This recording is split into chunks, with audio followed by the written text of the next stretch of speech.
This podcast is brought to you by the World Apostolate to Fatima, USA, a public association of the faithful devoted to spreading the authentic message of Fatima. Here now is an interview with Barb Ernster on Real Presence Radio Network. We are coming to you live on Real Presence Live. This is Michael Wilde. And I'm Father Will Thompson. And here at St. James, I think we've seen about 85% of Father Will Thompson's staff. I was just chuckling as we came back from break. Most of his staff has been in this morning here to St. James Coffee. I'm sure they're all working. If you're in the area too, we'll be here for another half hour. I'm sure they're working. They work when they're here too, as well. Well, hey, I'm hanging out here, so I haven't got anything I can complain about. That's right. But wonderful conversations that we've been having, and we are grateful to continue on with those wonderful conversations. We're joined actually by a member of the Army, well, the Blue Army. Mm-hmm. Good morning. We have Barb Ernster with us. Good morning, Barb. Good morning. I wish I could be there at St. James Coffee Shop. I wrote about it years ago. Yeah, you had told me that when we were getting ready for this interview. You actually used to write for the National Catholic Register, is that correct? Yes. Oh, there's a copy of your writing on the back wall here. Oh, yeah. There I am. That little writing was preparing me for my current position. So. There we go. And so, Barb, can you tell us a little bit about, people may have heard the title, The Blue Army, before, but you've had quite the extensive career in our Catholic faith. So can you tell us a little bit about how you got involved with the Blue Army and maybe kind of a little bit about yourself and your current position? Well, I feel like everything I did in my past really prepared me for this position. I was about a regular contributor to the National Catholic Register for about 20 years, and through that position I had the opportunity to interview so many different people, theologians and bishops and clerics and people who, just ordinary people who had extraordinary stories.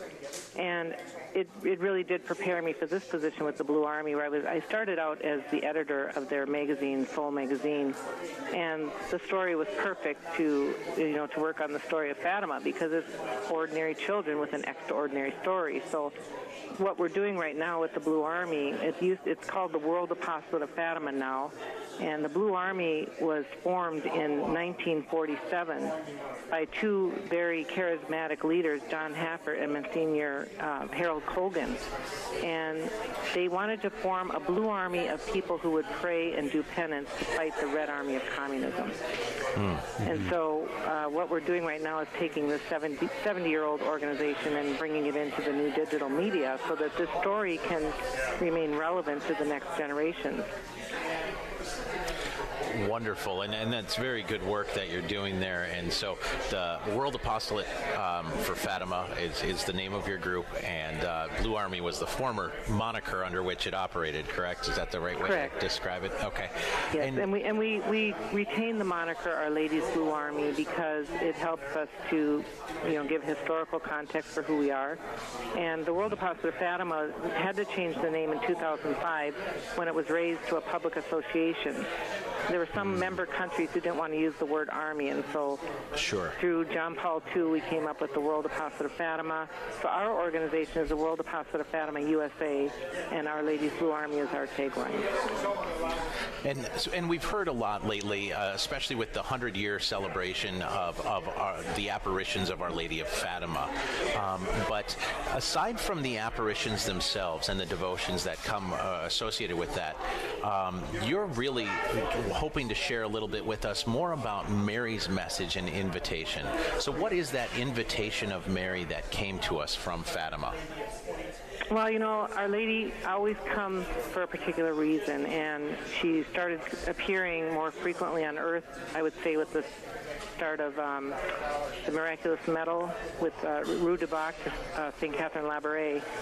And then she came to Fatima during a time when atheistic communism was really on the rise, and Freemasonry had been having a great impact on religion. Portugal at the time was experiencing, lots of religious persecution. And So I think she comes at a time and a place to help for particular events that are happening in the world. But her message is always the same. And I love what happened in the second apparition. Lucia, who was already suffering so much because people were teasing her about the apparitions, when Our Lady said to her, "Are you suffering a lot?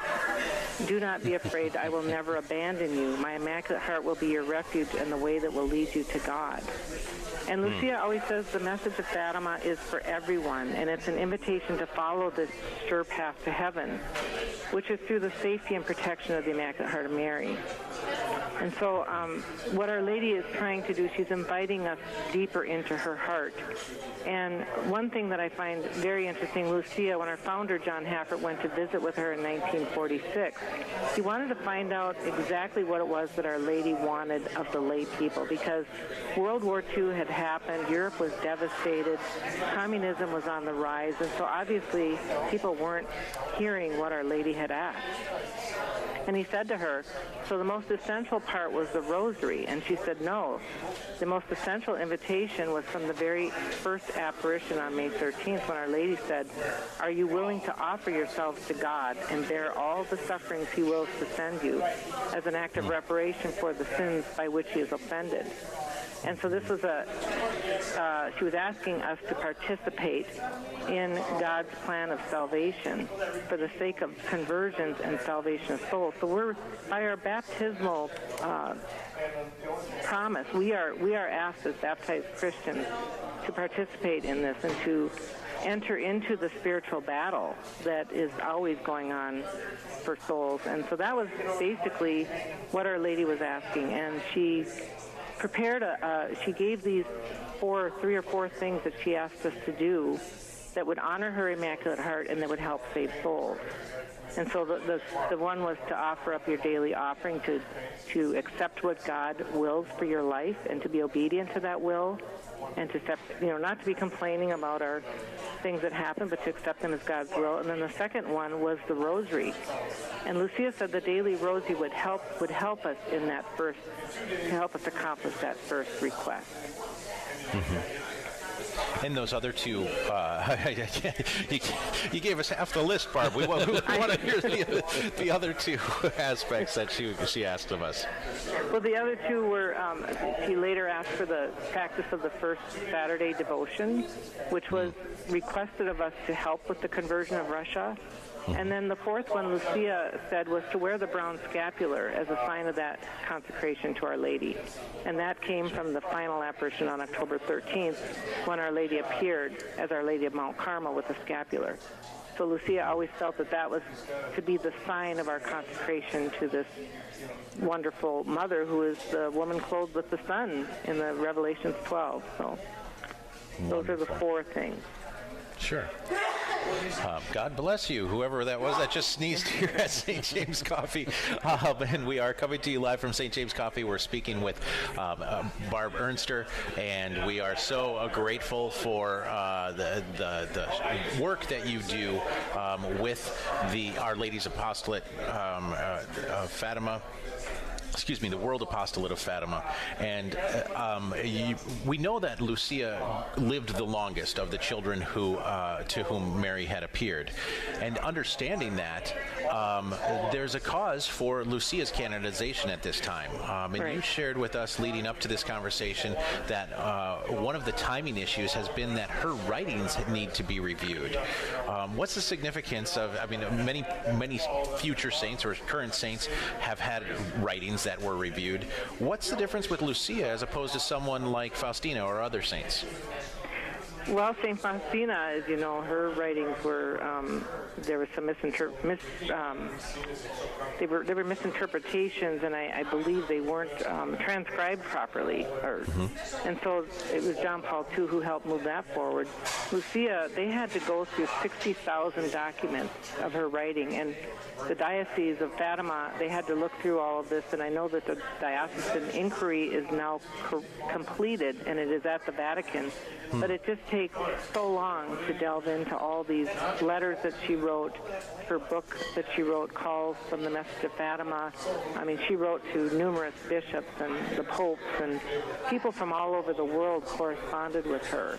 And so 60,000 documents is a lot to go through. They had, as any cause for a saint, they have to examine their life and look for virtue first. And Lucia's life was actually quite mundane. I mean, her sainthood is going to be found in how she just so obediently lived that very first request that Our Lady had, where she was obedient to everything that happened in her life and lived out exactly what God wanted for her. And she called it the long, slow martyrdom of daily living, which most of us are called to.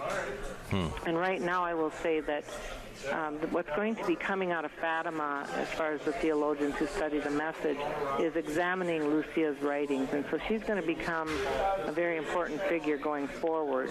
The other thing they did is they translated all of her works, her memoirs, from the original Portuguese, because some of these translations weren't done properly. They were in a hurry to get the message out. And there's certain words that were used that weren't translated properly, and it can change the meaning. So they now have a properly translated version of her memoirs, and they actually went back to the language that she spoke within her very region. And those words are a little different even than some of how the Portuguese spoke. And so from there, they're going to retranslate her works in all of the different languages, and then they're going to be studying her writings. And I do believe Lucia's life, when you examine it, she lived such a virtuous life and so totally trusting of the Heavenly Mother and Jesus. And her life really parallels St. Faustina's.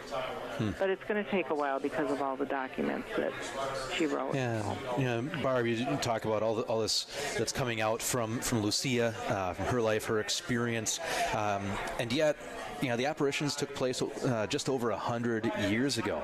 There are so many things that took place 100 years ago that we just don't really worry about anymore. We don't pay attention to, we don't remember.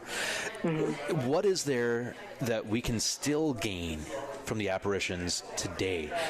Lucia certainly gained so much. What is it that we can gain from Mary's appearances? Well, I mean, people get caught up in the prophecies of Fatima, which, of course, happened for that particular time and place in history, and we're still being impacted by the spread of Russia's errors and the atheistic communism that has entrenched in our culture, really.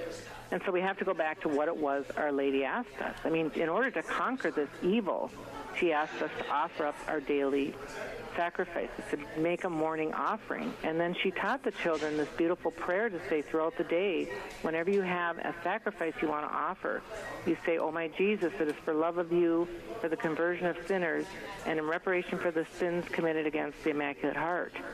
And that prayer Lucia said all day long, every time, any little thing that happened to her, a simple little humiliation that might have happened by being misunderstood by her Mother Superior. So when I was really attracted to the Fatima Message by Francisco and Jacinta, the two beautiful saints that we have, because they were so young and innocent. I didn't really understand the message of Fatima until I edited the biography of Sister Lucia, her life. And all of her writings are, her private diary was found after she died. And all of her writings are now published in that book. It's called A Pathway Under the Gaze of Mary. And I kind of just ignored Lucia because she was the older one, and, she wasn't a really necessarily a cute child, I would say. Jacinta was so cute, and Francisco. But when I read her biography and understood all the suffering she had to deal with that were so little and mundane that nobody would know but her, that's when I started understanding the message of Fatima and how this is what changes the world when we're obedient to God's commands, when we're offering up everything as a sacrifice to Him. Mary takes those offerings and the graces get distributed so that other people can be converted and people can be saved, and that's the whole mission of our apostolate, is to be a people of prayer and penance so that sinners will convert and souls will be saved. And when sinners convert, we live in times of peace. So that's pretty much why this is so important today. And you're, excuse me, you're going to be speaking about how people can sanctify their daily lives and their daily tasks coming up at a women's conference here in Winona, in the Diocese of Winona-Rochester. That event will actually be in Owatonna on October 13th, and folks can sign up for that using the diocesan webpage. I'm sure there's some information there about that event. In fact, that is where the registration is, so you can just go to dow.org and sign up for it. But tell us a little bit about what you'll be talking about there, Barb, and how you'll be encouraging people to look to Mary and how to sanctify their daily tasks. Well, I think I'm going to be delving into Lucia's life a lot and showing by her example what it means to sanctify your daily duty. And it's really a path to making everything about your day holy.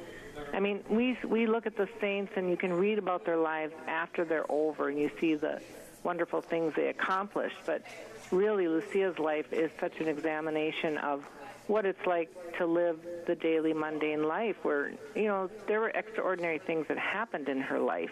But for much of her life, she was, having to pray through what was God's will, having periods of darkness where she didn't know and feel God. And we all experience these things. But I'll give you an example of how we sanctify our daily life. One time I was out walking with my husband of 25 years, and he happened to be complaining a lot about things going on with his work, and I'd heard these things before. And then he said, well, what are you thinking? What's going on in your mind? And I said, well, I'm offering up my sufferings of having to listen to you complain again.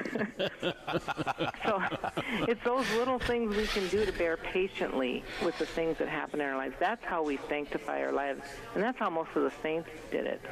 And so Our Lady gives us this prescription with this overarching mission to be devoted to her Immaculate Heart, because she's going to show us how we live within her heart and thereby serve her Son in a most pure and virtuous manner. And that's certainly a message that we all need to hear. We want to thank you, Barb, for joining us here today on Real Presence Live. We appreciate your presence with us. Well, thank you for having me, and I hope to see everybody at the conference on October 13th, which is the anniversary of Fatima's final apparition and the miracle of the sun. So you can find it at dow.org.